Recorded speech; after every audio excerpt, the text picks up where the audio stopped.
Nation one election પર news 18નો સૌથી મોટો સર્વે 28 રાજ્યોમાં 4573 લોકો સાથે વાતચીત 23 ડિસેમ્બરથી 31 ડિસેમ્બર દરમિયાન આ સર્વે થયો છે। સર્વેમાં 81.7% 26 થી 55 વર્ષની વયના લોકો શામેલ છે। આ સર્વેમાં 68% લોકો ઉચ્ચ શિક્ષા પ્રાપ્ત કરેલા છે।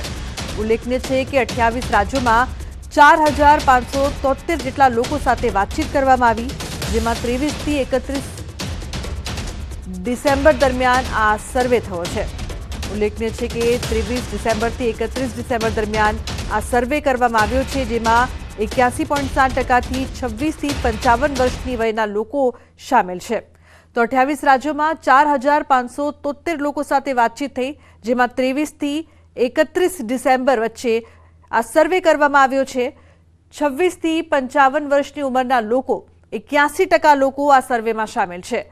68% લોકો કોલેજ અથવા તેનાથી વધુ શિક્ષા પ્રાપ્ત કરેલા છે। તો મહત્વનું છે કે વન નેશન વન ઇલેક્શન પર સૌથી મોટો સર્વે કરવામાં આવ્યો છે। 28 રાજ્યોમાં 4573 જેટલા લોકોએ વાતચીત કરી છે।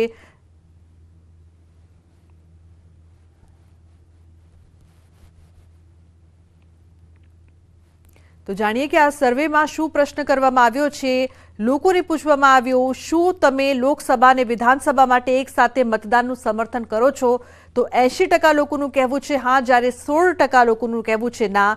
કોઈ જવાબ નહીંમાં 4% લોકો શામેલ છે। તો બીજો પ્રશ્ન કરવામાં આવ્યો કે શું તમે માનો છો કે એક સાથે મતદાનથી જનતાના પૈસા બચશે? જેમાં 81% લોકોનું હા કહેવું છે, જ્યારે 13% લોકો કહી રહ્યા છે ના।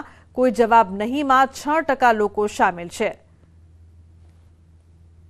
તો આ પ્રશ્ન પૂછવામાં આવ્યો છે સર્વેમાં, જ્યારે શું મતદાતા લોકસભા અને વિધાનસભા ઉમેદવારોની પસંદગી સમયે ભ્રમિત થઈ જશે તેવો સવાલ કરવા પર 39% લોકોનું કહેવું છે હા, જ્યારે 49% લોકોનું કહેવું છે ના। કોઈ જવાબ નહીંમાં 12% લોકો શામેલ છે। અન્ય પ્રશ્ન, એક દેશ એક ચૂંટણીથી શું ટ્રાફિક જામ અને સ્કૂલ બંધ થવા જેવી સમસ્યા ઓછી થશે?